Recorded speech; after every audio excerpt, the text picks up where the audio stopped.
We're going to get started with our panel in just a little bit. So I want to say thank you so much for coming. We have one ground rule here, and it is you cannot spill the red wine. That is the only rule that Industrious has asked us. So if you have red wine, chug it so you can't spill it, or put it on the table. Just this is a lovely carpet, and we want to keep it that way. And white wine, it's totally okay. Red wine, that's just the no-no.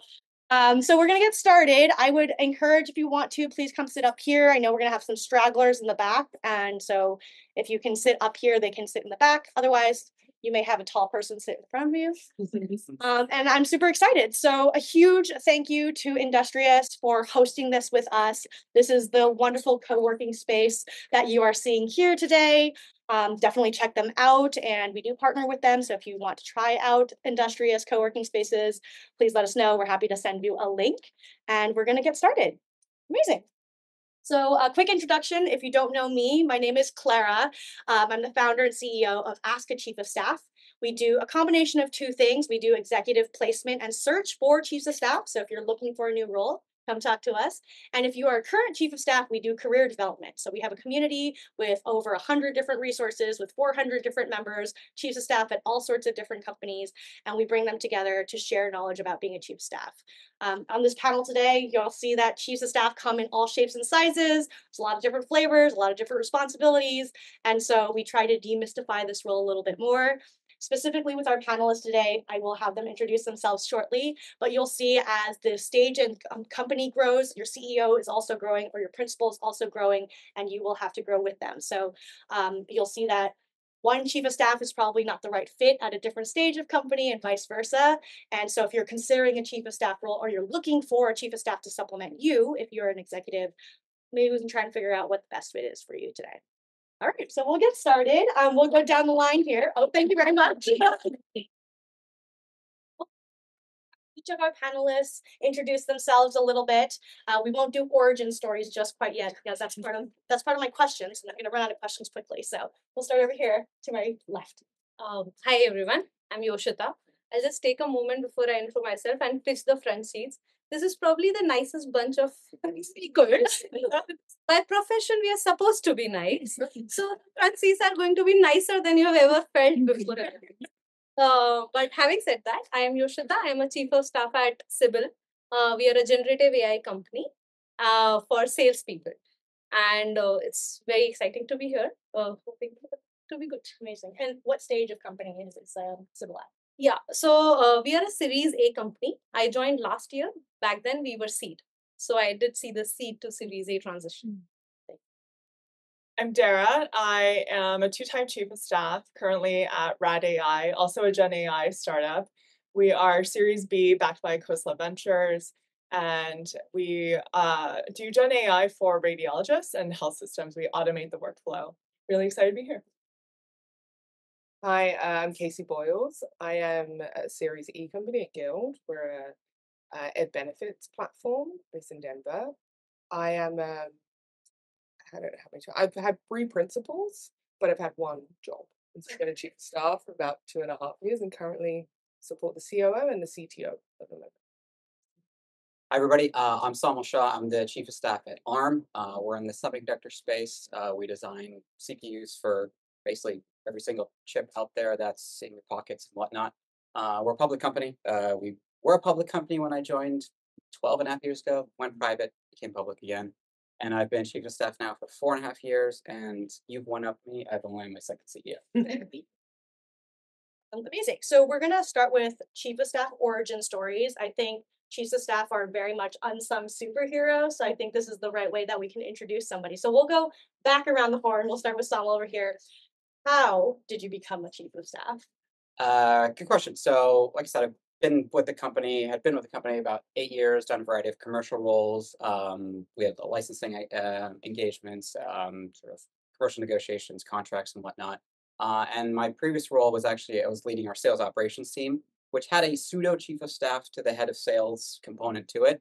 And the CEO at the time did a 18 to 24 month termed chief of staff role. So my predecessor was moving on, and I was asked to interview for the job. And at that point, you can't say no to that. So I took the interview, and lo and behold, I'm still here. very similar story. It's like a position I couldn't refuse. So I was running RevOps for one of our tools, and it wasn't. I'll be honest, I wasn't very good at it. I was okay, but like it wasn't really where I excelled. I spent most of my time. I had my principal at the time, the SVP. He really cared about culture, and so he was like motivated to make sure we had like the team were really productive and the team were working on towards our goals, and we had team events. So I found myself doing all of this stuff that wasn't actually my job, and I was much better at that than my actual job. And so when the chief commercial officer was looking for chief of staff, uh, I just she told me that that would be what I was going to be doing. And I didn't think I had a choice. And she made my eye twitch a little bit, but built like a really good relationship. And then I realized I like loved it. And when she moved on, I took on another role for a person that came after her. And best decision of my life, I think, work-wise. So my background is more traditional. So I came from consulting, did an MBA, then worked at a startup in a biz ops role, which is pretty much very similar to a chief of staff role, especially when you're just 10 people. And then I worked at a public restaurant SaaS company directly for the chief of staff to the CEO. I was like, oh, what is this chief of staff role? Like, oh, that's kind of interesting. And then I just became chief of staff to the chief of staff effectively. So that does happen and exists. And so at the restaurant SaaS company, we were acquiring other startups in the space, and they wanted to actually bring on a chief of staff at the Series C high growing startup that they had just acquired. And similarly, my boss, the chief of staff and CEO, was like, hey, this is a great role for you, like also, but you could stay on my team. I'm growing on an M&A team, but this also, like, if you're interested. So I was like, actually, yeah, I'd love to try it out. Decided to do that. And then eventually I was kind of like, well, I think I also want to go back to a high growth startup.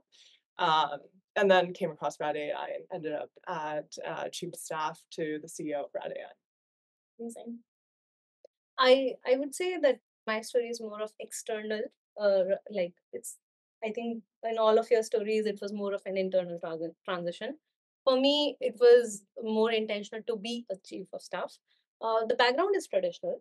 I was a management consultant, and then I also was a PM at a tech venture in India, and then I was an MBA student. So a traditional background from that sense, but I was very specific after MBA to be in the tech industry, and if possible, hopefully, fingers crossed, Gen AI. And that was the case with Sybil. I was very excited for the opportunity. We sort of had a unnamed internship initially that we just wanted to try the fit. I think it's a very good experiment that if you're joining a 6-7 people team, you want to know that you're going to gel with them. And they also want to know that this is not going to be weird after 3 months. So it was a very good experiment we had. 4 weeks and we both were like, oh, this has to be like together. You have to join the team. And then we spent two odd months trying to figure out what this should be. We debated heavily with the title, but in the end it was like, title doesn't matter. Anyways, you're going to do these 5-6 things for the next 1 year, which was very clear to us. And then those 5-6 things were all over the place. Hence, I was a chief of staff. Amazing. And I'll add my own story here. I was a chief of staff myself. I was a chief of staff at Hugging Face, which at the time we were Series A to B. So if we were truly sitting in, stage order, I'd be right here in the middle. At least at that time. Now, obviously the company has gone on to raise a lot more money, but I was also an external hire. So I applied for the job on AngelList, now called Well Found. Many of you have probably heard of that. And the irony of all ironies was that I was working at AngelList at the time. So like dog fooding all. Oh, great. The product was great. So for me, I was also an external hire.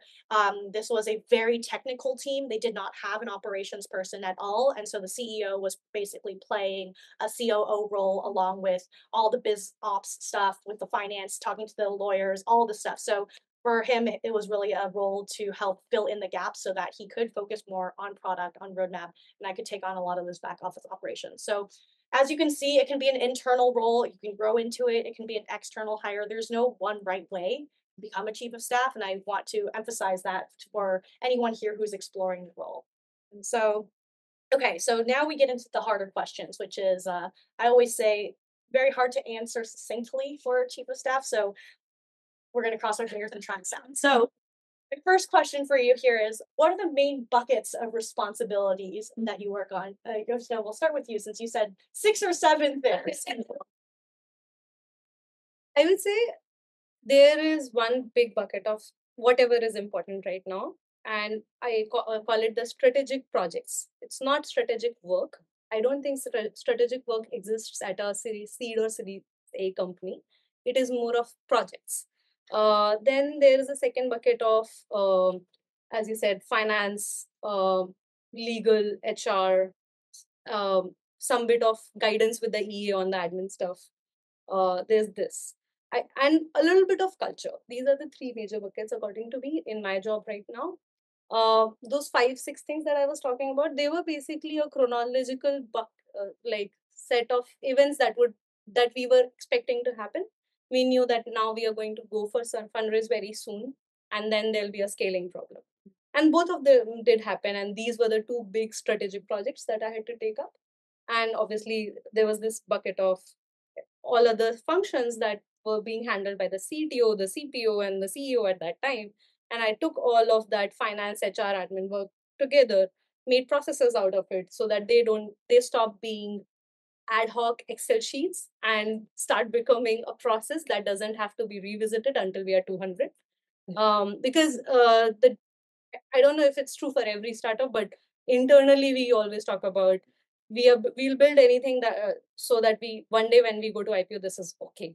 And we don't go to IPO with 200 people, but at least you can build a process at least 3 to 4 years out.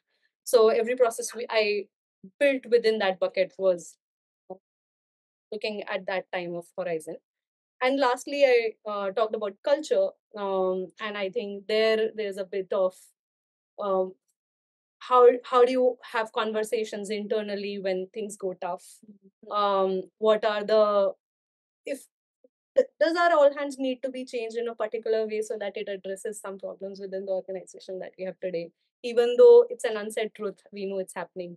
So stuff like that also comes into my purview. Not that anybody puts it on your plate, you just feel like assuming it because you have the visibility. I love the way that you, Clara, usually phrase the chief of staff role. And to your point of culture, especially when you're seed stage Series A, it's like, 6, 7 people, 10 people, you're really tight knit. So that culture that you build will permeate to the next 50, 100, 200 people. So like that piece is really important. So the way that Clara, and sorry if you, I'm stealing your thunder. Spread the word. There usually, describes the chief of staff role as culture, operations, strategy. I like that acronym, but also the way that I typically think about my experiences at Rad AI specifically is around 3 areas of like my stakeholders mainly. So obviously my principal, the CEO, is quite important. And it's not just the CEO, it's also like the entire company, like thinking about like long-term trajectory. So my first set of projects is around strategic initiatives, typically strategic partnerships. So that's the main area. I'll come back. I'll just explain the 3 buckets and then come back and provide more detail. The second area is broad cross-functional, so leadership team.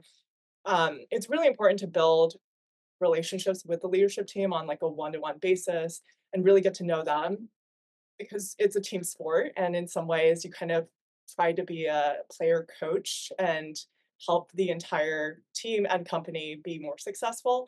And then the third area is under-resourced areas. So that's typically like urgent and important areas.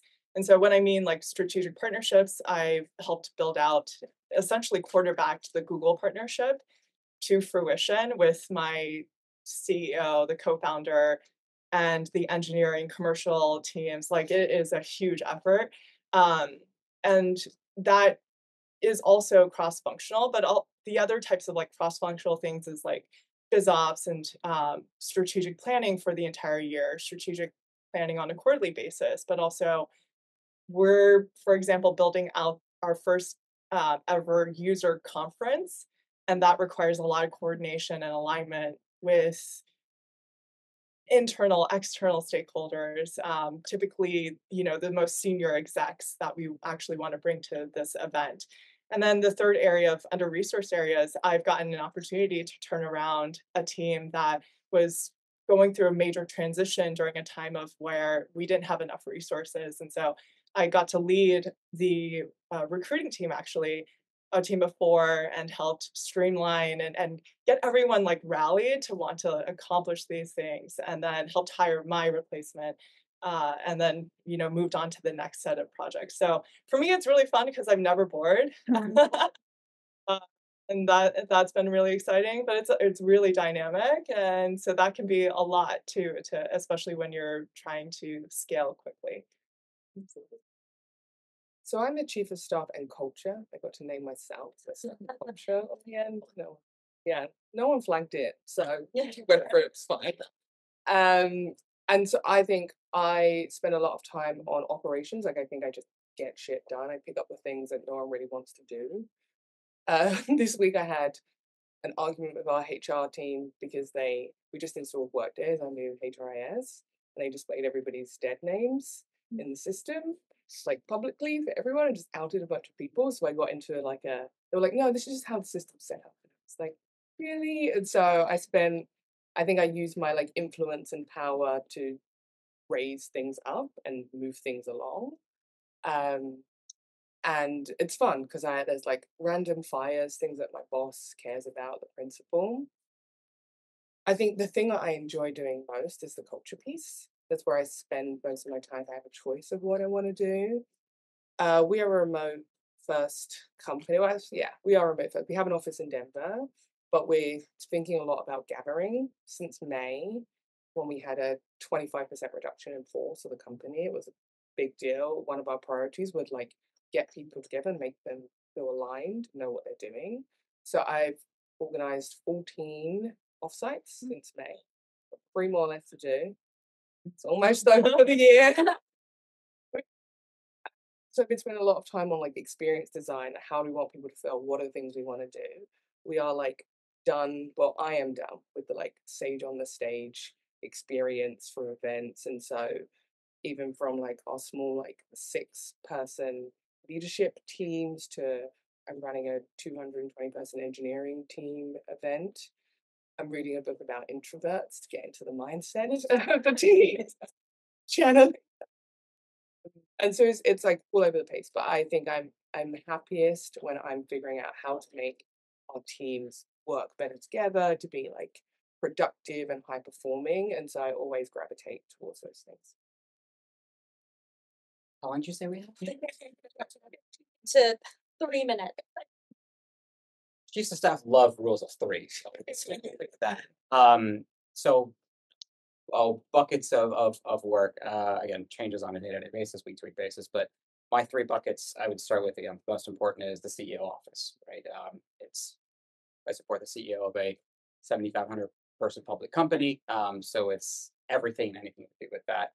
To your point, we're scaling and adding people to the team to actually help with logistics that go with a global company like that. So kind of CEO office and everything that comes with it. In that, I throw comms, internal, external, so forth. Not here. It's external. Or just like the quarter-to-quarter operations of a company, again, being public. There's everything from your financial tracking through the quarter, earnings, which again, if you want to go IPO, it's great for the first quarter, and then after that you go, why the hell did we do this? All the way through to board engagement. That is quite an entertaining balance in a public company. And then the third, which is I would say the biggest bucket, and actually the most entertaining for me, is sort of strategy implementation. We went public, and then as sort of AI came into the semiconductor space, we decided, all right, we're going to have to go and evolve whatever the hardware needs are. So that has led us to formulate a new strategy coming from the CEO, and then there's an implementation, across the organization, which covers everything from product to communication, internally, externally, through mainly actually alignment with the executive staff and throughout. So those are the three buckets because everyone loves threes. We love threes. That's why That was 2.5 minutes. I love that. Thank you for keeping us on time. I will say chiefs of staff are the most on time people and the most efficient meeting agenda people I've ever met. Every time I meet with the chief of staff, we just like knock things out because they know how hard it is to wrangle their executives, the team. So I always really appreciate it. So a couple of things I wanted to reiterate from the answers here. One, Dara, thank you so much for using the acronym COS, Culture Operations Strategy. I do find that it's the best way to encapsulate the role in 3 words. It's one of the hardest questions that chief of staff ever has to answer is, what do you do? Because as you can see, it's a lot.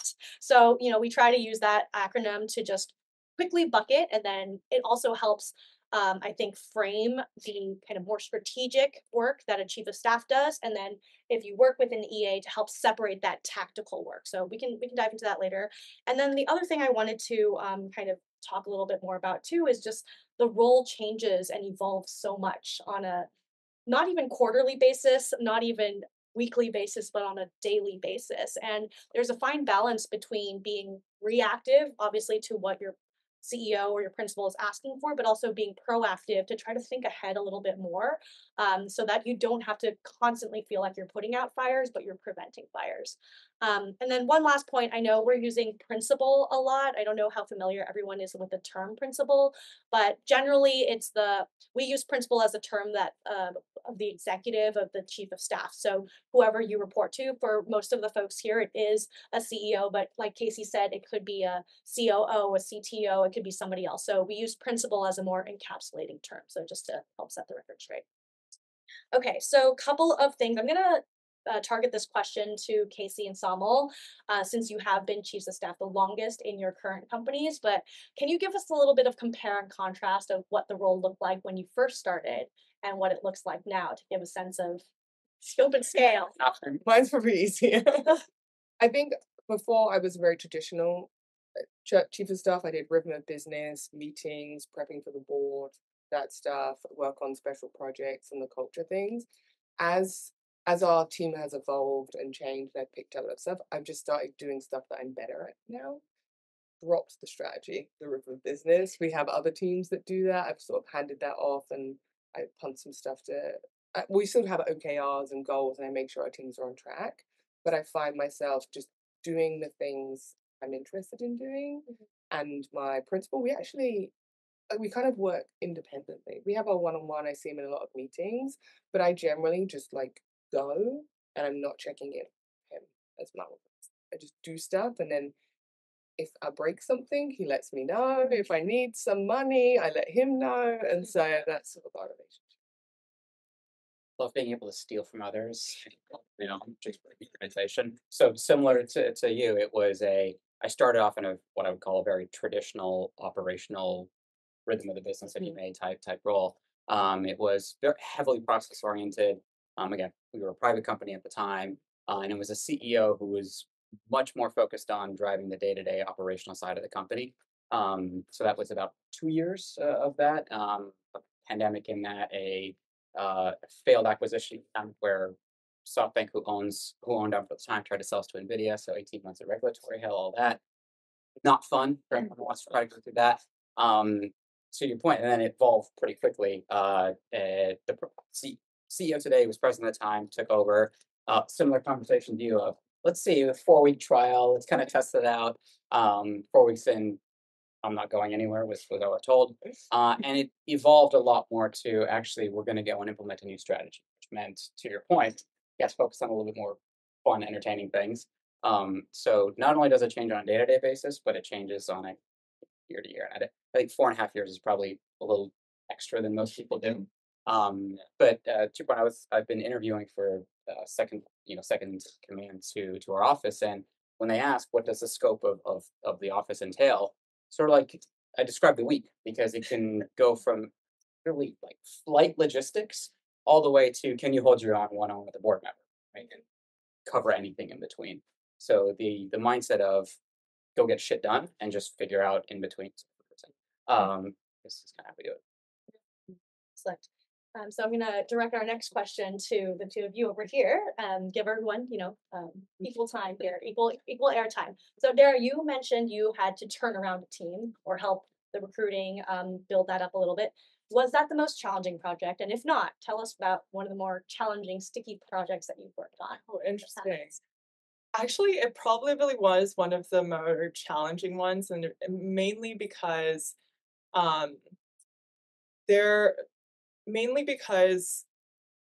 my CEO wanted me in the role, and then there was another leadership team member who was actually wanted someone who actually had that experience in that role, right? And I don't come from a recruiting background. Like, sure, I've hired for my prior companies before, but not actually led a recruiting team. So how do I kind of navigate this? And also because this leader who was really hesitant to have me in this role had the largest part of the organization that was also hired, like we needed to hire quickly for him. And so I wanted to make sure I worked well with him as well. And so with that, it's a lot of like figuring out, okay, I'm also like kind of just being put into this. So how do I navigate these personalities, and then also make sure, because the team is also kind of like, well, I thought we were doing fine. Like we don't really kind of need you here, like, okay. Also, like, I don't want to, get them upset with me because like we gotta all huddle and get to a better like hill before the storm comes, right? So navigating all of that was probably, challenging, especially in a remote first world, which is how we operate. But it was actually, kind of fun too, because I got to develop closer relationships with everyone on the team, including my CEO. And I was able to then figure out, okay, here's this vision. I'm going to lead in a way that is supportive. I'm very much more like a servant leader. Like, hey, I don't want to, if anything, make you feel like your job's at threat. I don't want to create bad vibes here. I'm just here to try and like get us to the next stage. And I want everyone to feel like safe and that they can trust me. And building that trust is hard, especially in a remote first world, but also especially when things feel shaky and everyone kind of knows it, but also doesn't want to really like address it. And you just got to kind of have to be like, hey, here's what I can offer, and here's how we're going to get through this. And like, but also I want to hear from your ideas because I'm not the expert here. So like, please like challenge me and like, let's all get to a better spot. Yeah, that's a really great way of explaining it. I think that as a chief of staff, you are a generalist. You're kind of this Jack or Jill of all trades, master of none, but you're put in a lot of situations where you're learning on the fly. And so for folks who are considering an MBA, I always say a chief of staff role can feel like a crash course MBA. And you're like in it and you're going to be doing things that you've never done before. And there may be other experts in the room. But you might be the best person suited for that role because you have context of the entire organization and not just that function. So it's a role that I think is very can be thankless at times because you are often put in dire situations, right? You need to turn the ship around, but it can be very fulfilling because at the end of the day, you build relationships with more people on the team.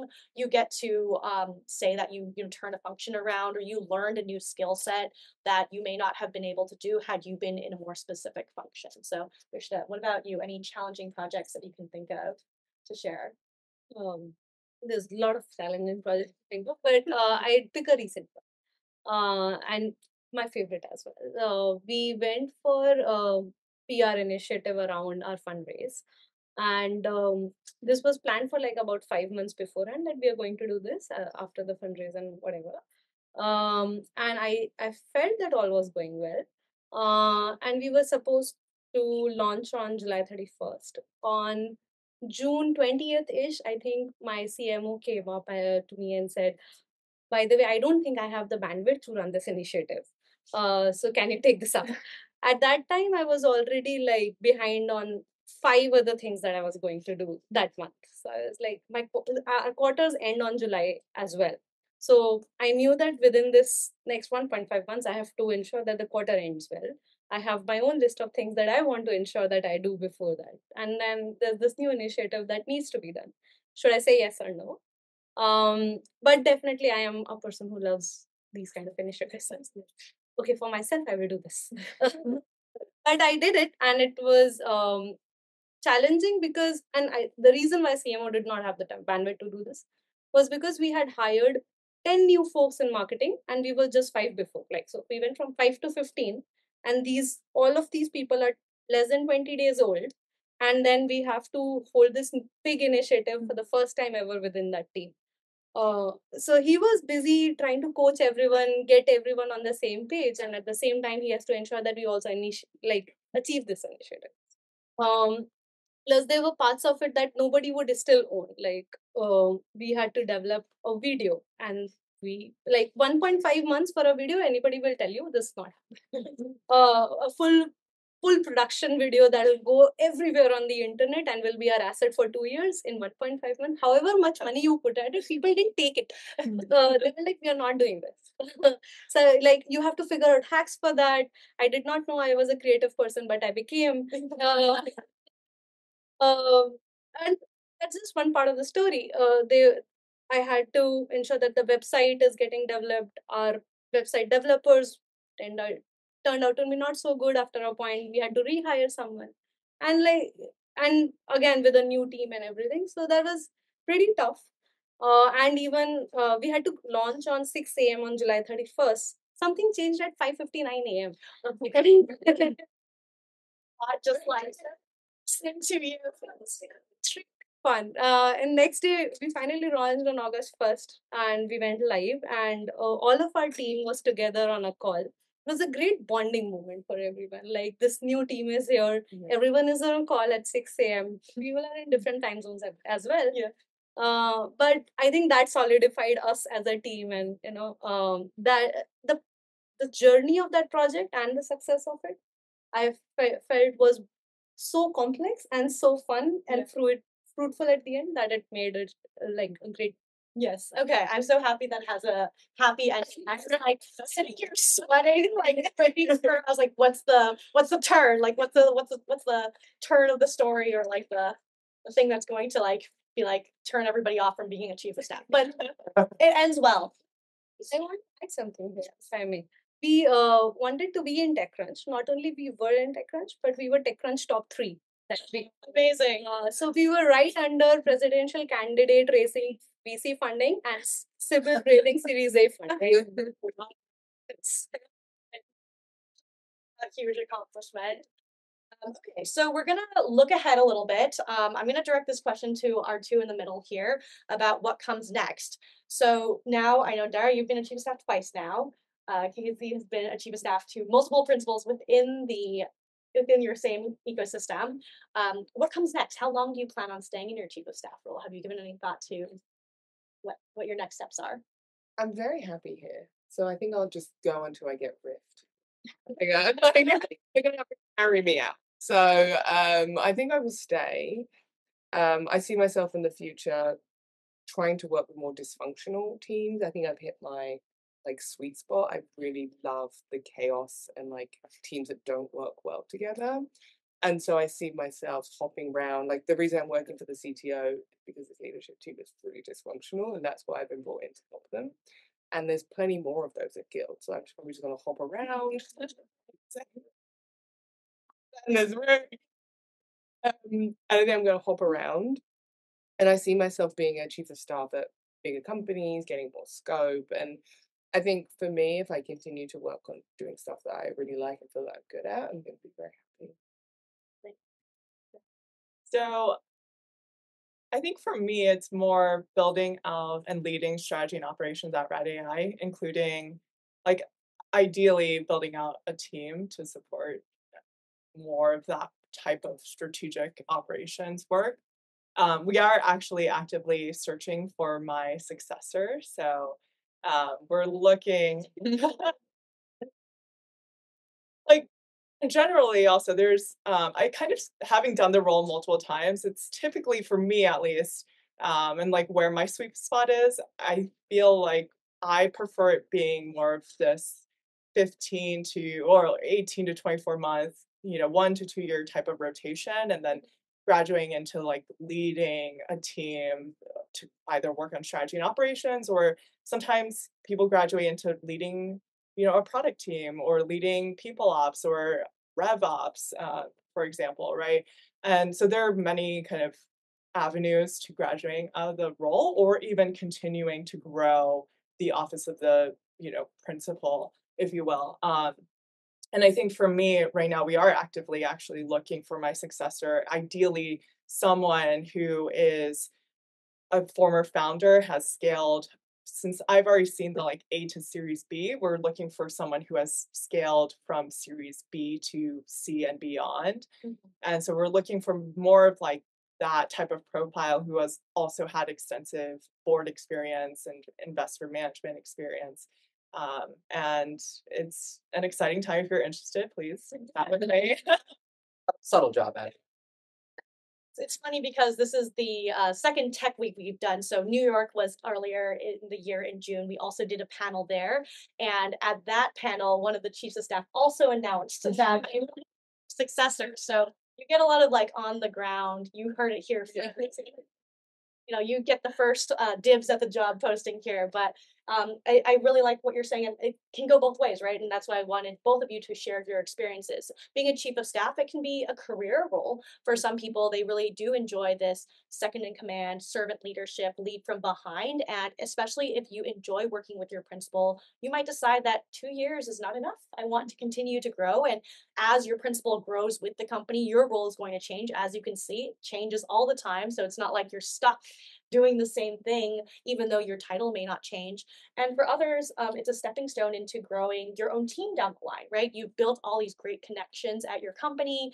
You've built relationships. You've seen a lot of what the company looks like, and you can kind of see where you might want to specialize a little bit more in. Other pathways that I've seen chiefs of staff become founders. Myself, I became a founder after being a chief of staff. I've also seen people move into a different function elsewhere, right? So you've done, let's say, recruiting now, and you're like, that's the thing I really love, and you might become the head of people at a different startup. So I like to say that with a chief of staff role, you can really enter from any point. There's no one right background to become a chief of staff. You can exit at any point as well. You can go into all these different roles. And so I think that's what makes roles super exciting for many people.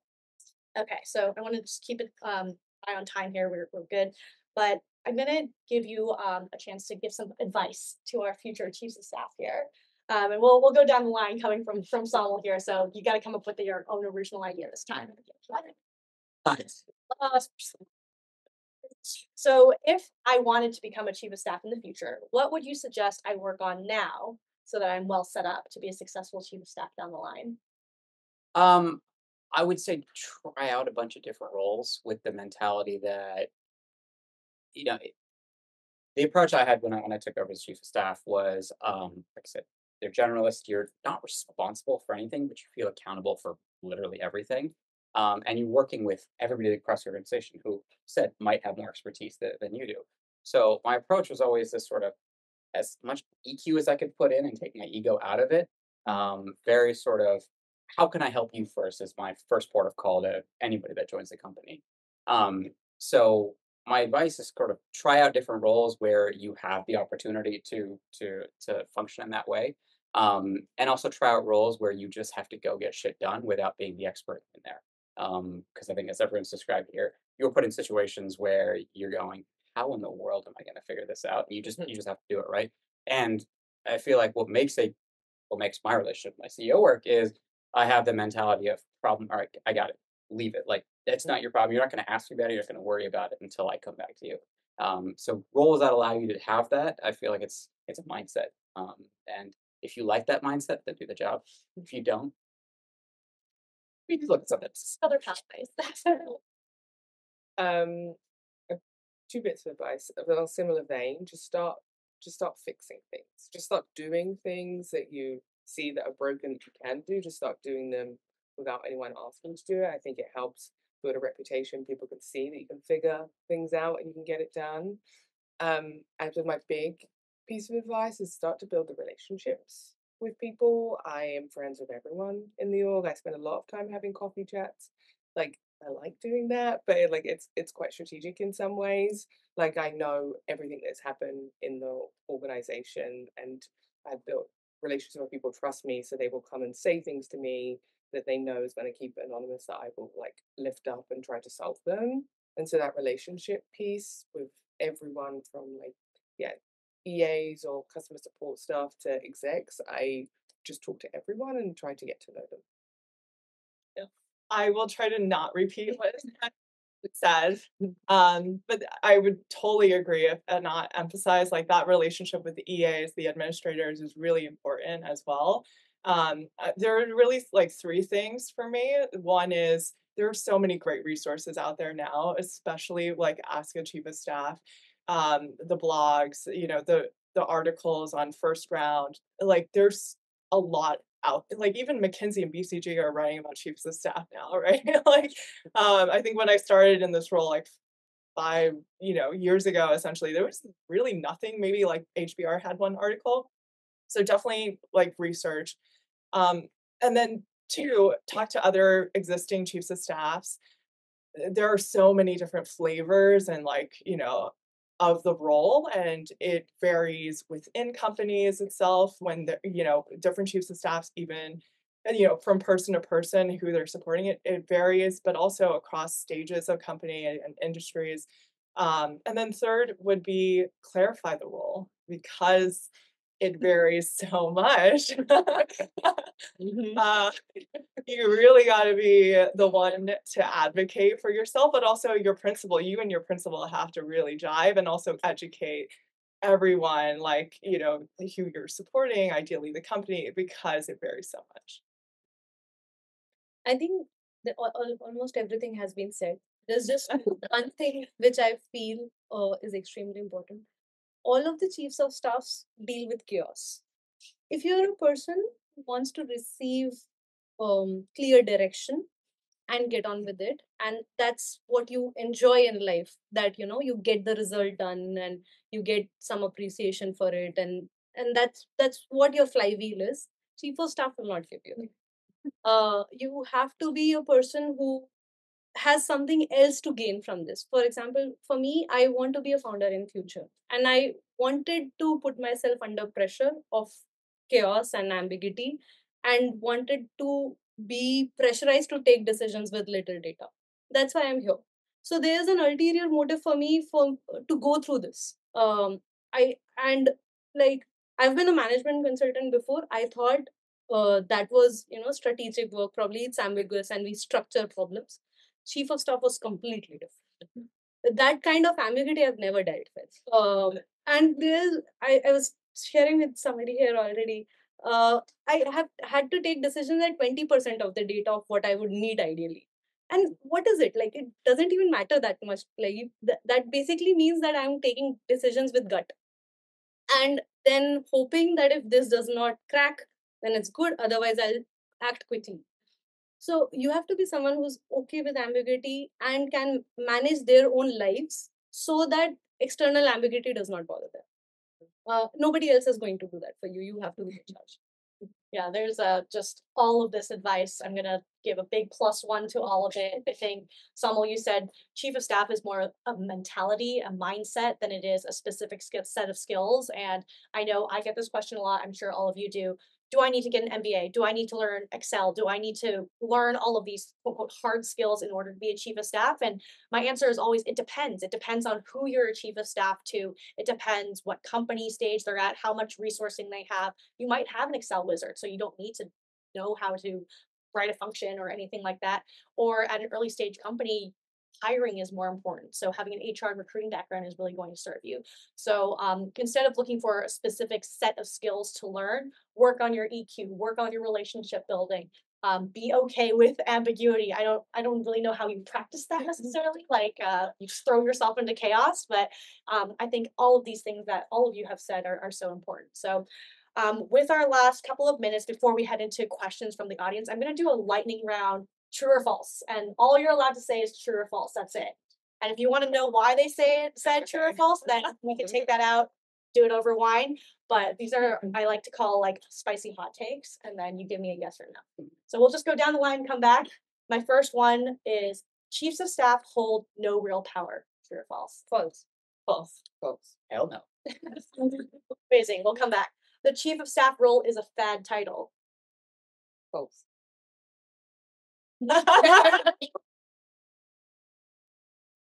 False. That's amazing. Okay, the next one. The chief of staff and principal have to work in office in person together. True. False. False. True. Okay, got a couple different ones. My fourth one here is chiefs of staff are always generalists. True. False. False. False. Okay, and the last one, since we have a couple of AI folks here, and I know AI is a big theme of this tech week, the chief of staff role will be made obsolete by AI. False. Definitely. Amazing. Well, please give a huge round of applause to our next 4 questions. I'd love to, yeah. Oh yeah. But please. Right now, they ask like some generalist or something. How are you a specialist? I'm a specialist in like culture and like experience design. I said false because you ideally as a chief of staff, even though you are a generalist, you spike in certain areas. That could be finance, that could be culture, that could be product. So that would be how and why I said false. Similar. And I think the chief of staff is supposed to complement the abilities of the principal.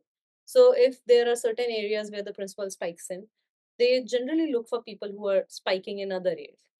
I would say that the business and strategy mindset was definitely a spike for me. I'm a specialist in nothing, which is why I'm still in the role. And one question, like whatever you said last time, how is it different from product management, like chief of staff role and PM? I mean, Last time. what you said last time in the last questions, it's completely true for the product management also. Like you're not responsible for one thing, there's so much thing, nobody's giving credit, and you're also doing strategy and culture. So do you think there's some difference Okay, between chief just to- staff roles and product management? Just to clarify your question, you're asking what the difference between a product manager role and a chief of staff Yeah. role is. Do you want to take this one? Yeah, I think it's in the scope of the problem. The product management problem is what to develop, and you have to work with engineers, and that's still like one part of the company. As a chief of staff, I felt that I was looking at what are the different kinds of marketing, GTM, product engineering problems that could happen, and then look at all of this from a business lens, whether like tweaking this will make us more profitable or improving this will make us more competitive. So that's a different kind of lens. I agree with that. I think like it's similar in that the product manager doesn't have direct authorities. The chief of staff, you don't have direct authorities typically. And if anything, in the chief of staff role, your product is the company and the organization, and that's how I think of it, because you do have to think about like, oh, what areas are under resourced, and like like, oh, we need to build this feature, oh, we need to build this part of the organization, right? And that's kind of how I would approach it. You else to add? Cool. All right, hands, yes, please. Mel. So difference between chief of staff role and a CEO. Yes. See any of that? Want to take this one? Start this one. So we actually don't have a COO at the company. There's a variety of different operational tasks that happen, and between finance, between IT, between your sales, whatnot. So it depends on the organization. I think there's a lot of overlap. Um, the CEO, if you have a CEO, the CEO is ultimately responsible, depending on the size of the company, to deliver on either the numbers or the operational output of the company. In some cases, that might be the CEO, which means that the chief of staff is as accountable as possible for it. So My CEO cares about like the work we do. I really care about the people and like how we do it. So he's operating at like a very different level and focusing on different things, and I'm very into. Couple other things I can add. A chief of staff is directly serving a principal, while a COO is directly serving the organization as a whole. Chief of staff typically does not have reports, so they have nobody who's directly reporting up to them, where a COO can build a team or multiple teams and have multiple teams reporting upwards. So it can depend. At my company, there was also no COO, so I did fill in a lot of those responsibilities as well.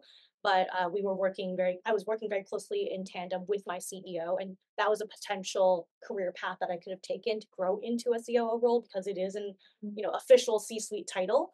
But I would say, yeah, kind of the long and the short of it is a chief of staff serves a person, a COO serves an organization. Cool. I saw another question. Yes. Yes.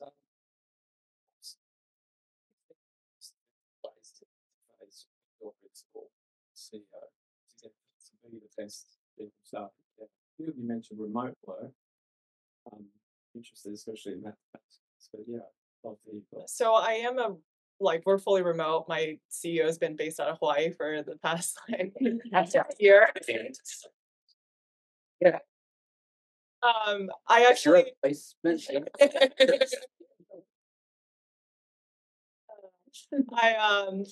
actually one of the things I advocated and wanted when I took on the role was I want to ideally be in person at least once a month. I'm more I feel like you can just learn so much in person, from like mannerisms, like how do you think and why did you answer it this way. Whereas remote culture, you actively have to set up time and think about all the questions. It's not as free form. I would say the ramp up period, especially that first month and then 3 months, is really crucial. So ideally getting as much time being in all the meetings that you can be in with your principal is really key to ramping up quickly. And I personally would have loved to have done that in person if I could have. I would say rely on anything that's not scheduled time. So that's why my answer to in person was definitely a yes, because it's going from a meeting to a meeting, airport time, post meeting, anything. There's also a bit of therapy that I feel like gets involved in this role, because you're kind of managing the principal to a certain degree, right? You are gauging how that day is going, how that week is going, everyone reports to somebody, right? Your CEO reports to a chairman or a board. Yeah. What are they getting put pressure on? So I definitely use as much kind of body language, understanding what's around the scope as possible, to where my conversation after the meeting might actually be about how crappy the Raiders are, because he's a fan of the Raiders, right? So it depends, but I try, and that's why I like the in person, because I try and use as much of the, all right, I think this is the right time to bring this up type thing. My CEO lives 20 minutes away from me. Sometimes he'll just randomly drop food over. But he loves cooking and I love eating, so it's a really good relationship. But we only meet once a week. We had our one-on-one today for 30 minutes, and the same thing happens every time. I'm like, all right, I have this list of things to talk about. What do you want to talk about? And he goes, I'm like, okay. And so for a while, I just used to just plow through my to-do list. I'm like, all this stuff. But then I've started asking, what's on your mind? Because I've realized I could be more helpful that way. What are the things that are bothering him? We see each other a lot, and I knew him as a human before I started working with him, so we already had that relationship. But we're fully remote, but we see each other in person a couple times a month, because we go to Denver for our offices for on sites and things. So yeah, our conversations are very I would want them to be very tactical, but he just gives me answers or approves things. But they've turned into a little bit therapy sessions, and that seems to be working right now. Yeah, I will say one more career path that I've seen many chiefs of staff go into is executive coaching, working with CEOs on a larger scale, because you are doing a lot of this, like I think you mentioned player coach, right? Managing upward therapy sometimes. It is a lot of emotional work, and uh, I would just say be prepared for that. It is difficult, but I think also just there's not the answers here. You can see it's very individualized. It really depends on the CEO and principal.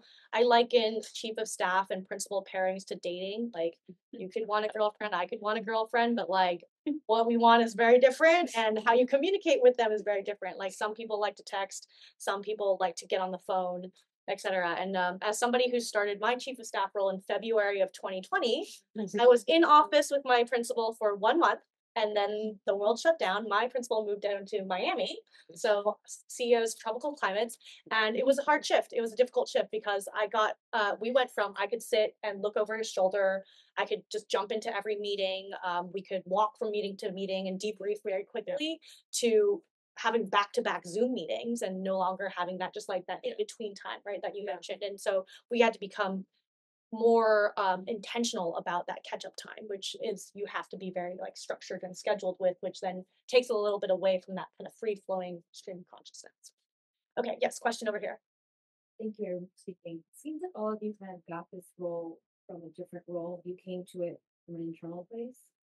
Those of us that are like seeking a job, kind of approaching this career opportunity from the outside, what would be your advice or wisdom?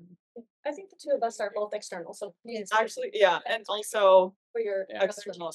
Yeah, for even the RAD AI thing is external. Yeah, so yeah, go ahead. So I was networking in Austin. I was at an alumni meetup in Austin, and I was just like, "Oh, I'm new to Austin," and I met someone there who had just moved like 2 weeks ago. We went to the same MBA school, and we were just chatting, and I was like telling him about how I'm chief of staff, and he was telling me how he's at this like cool AI startup, and he was like loving it. I was like, "Oh, that sounds cool." And then eventually I was like, "Oh, I'm ready to go back into startups," and like was applying to a bunch of different places. And then it popped up that on LinkedIn they're hiring for a chief of staff. I was like, "Hey, I know that company." And I called him or I texted him, and he was like, "Oh yeah, like actually, why don't you just send me your resume?" And then and ever since then I like had a call with the recruiters, and then I ended up like flying out and meeting the CEO in a very short period, and it just happened naturally that way. And this was all right when things were like coming back to life. So I feel like even now, I know the market's really hard. Even back then, the market was hard, but maybe it's even a little bit harder now. But now you have these in-person events, like a lot more of them. So I would say like continue to do what you're doing and reach out to people, and especially in the startup world where like we don't have all of our hiring plan mapped out for the year. So a lot of it is just like you getting to know people, getting to know, and also the value proposition that you bring to the table so that people have you on their radar when they're like, "Oh, wait, we need to hire for this." And then, you know, ideally they have you on the back of, a paper, and they're like, "Oh, this person would be great for this role."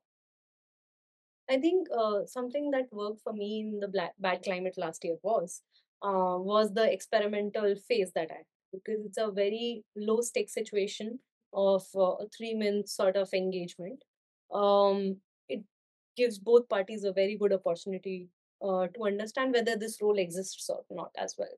I think within those 3 months, my CEO not only figured out that I was a good cultural fit in the organization, he also felt so relieved. Like after 4 weeks, he was like, I have so much more time to do things. I needed this role. I never knew that. Yeah. So, because a lot of postings, and especially in the startup world, don't even reach LinkedIn. Some things happen just because somebody realized something, they had someone, and that's it. The problem is solved. They don't try to go through the procedure every time because they can't afford to. That's a lot of time, and they don't have it. Definitely, if you're talking to a founder, try to understand what are the operational problems they have. How are they solving them today? Do you feel that this is the kind of problems that the CEO should be solving right now, or you could help them? I think that kind of discussion can help a lot. And like if they agree for a sort of 3-month experiment, then you both will have the same answer very soon. Either you both would hate it or you both would love it. I would say I would start like publicly sharing the things that you are good at online. I had a conversation. I'm recently trying it out. It's a bit stressful, but like posting on LinkedIn more frequently.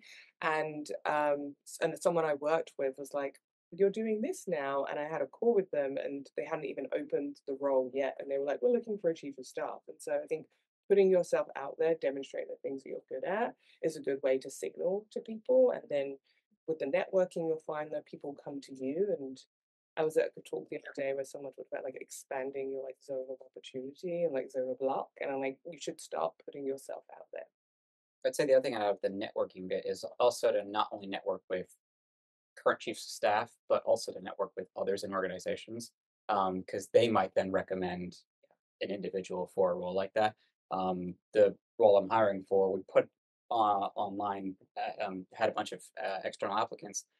The people that have made it through are only referrals, who, because that's who I trust, right? I have okay, I know this person, so there's an innate, you just pass through the line there.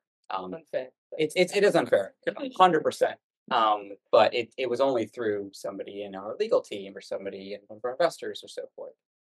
So it's not just chief of staff on network. I would network with anybody across the organizations with a list of them. I think we have time for one more question before we gotta clear out the space here. So we will still stick around so you can still ask your questions. But yes, here in the front. Yeah, so my question was actually for you. You said you're working at this pre-seed or early stage startup, right? So after having been a chief of staff to a COO at a super late stage startup, I'm now doing this fractional chief of staff role to a couple of CEOs at the early stage startup phase. So I guess my question is, how do you identify operational issues that need to be solved? Because I'm finding that a lot of the problems that I'm solving are focused on like sales funnel, go to market strategy, pipeline development, stuff like that. But when does sort of like, how do you build the value prop for like the more strategic ops, biz ops type of work? I think for a seed or Series A company, so we were seed when I started. These are the questions. Like I would say I don't know what exactly BizOps entails when people say BizOps. I have been trying to figure out that question. Still don't know. But I feel at a Series A or a seed stage startup, the founders are trying to solve very real problems that they don't have the bandwidth to hire for.